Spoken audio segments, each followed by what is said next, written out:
Hi everyone, this is Sean. Very tired today, but the final is around the corner.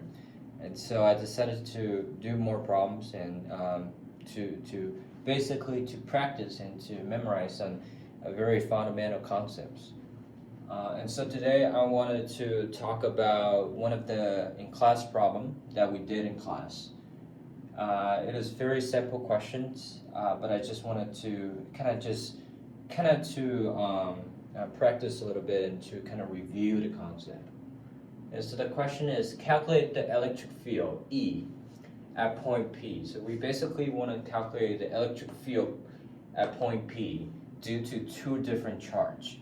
The first charge is positive charge. The second charge is negative charge. And there is a distance x from the origin.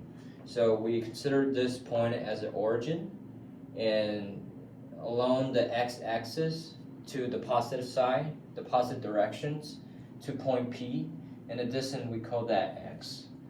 And the charge separation is 2a. So the distance between two charges, one is positive and one is negative. This distance is called 2a. And originally we considered this at r, but now we set that r equal to 2a. And so, as you can tell, that this question is pretty simple. The only way you have to do is consider two parts. The first part is consider the charge due to charge 1. The electric field due to charge 1. And because if you look at this electric field formula, it only depends on the constant k and only the one charge and the distance between that, the distance squared. So we only need to consider the distance from charge to the point P. Now we know the first one, the charge is definitely charge 1, right? It's positive. And we also have to consider the directions, which is in here. Alright, let's write down the charge 1, the electric field due to charge 1.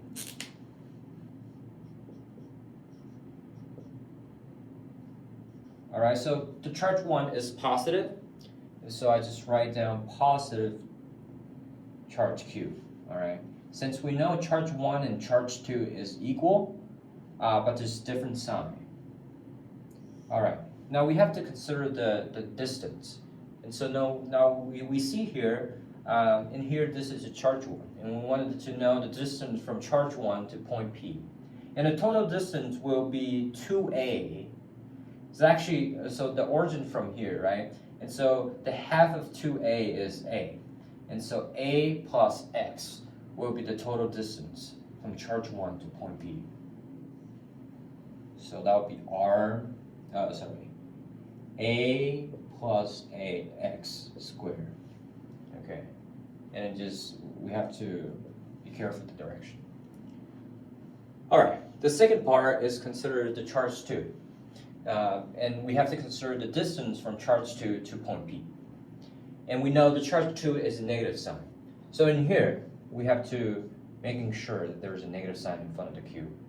And so that would be negative kq over the distance.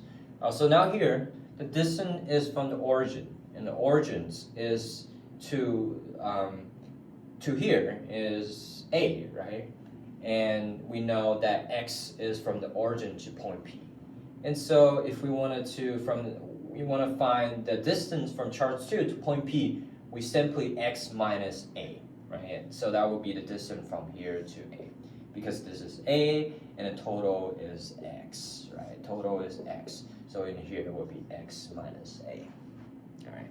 And so we basically put this in here. So that's x minus a squared. All right. And then we have to be careful with the direction. Now we can solve this problem. We want to consider the total electric field at point P, which is the net electric field. All right. Let me go to the other side. All right. And so now we want to find electric field, total electric field. All right. So that will be E net. Okay. And so that will be KQ times 1 over x minus x to the square, and then minus because there's a negative sign, and x minus a squared.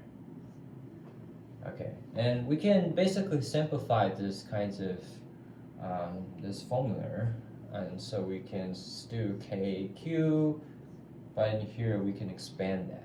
And so we have a square root, so that would basically square root plus 2ax plus a squared. And another side would be x squared minus 2ax plus a squared. And so we can see here we have x squared plus a squared on both sides. But we want to have 2ax plus a squared. Well, if we want to solve for this one, we can basically times the common factor, and then we can basically simplify this equation. But in here, I want to save time, so we just leave this question alone here. Just leave this question here. All right, so this is the final answer. Okay, so if we know the value of x, a, then we can solve and q, and we definitely know the k because k is the constant. So then we can solve this problem easily. All right, thank you so much. See you guys.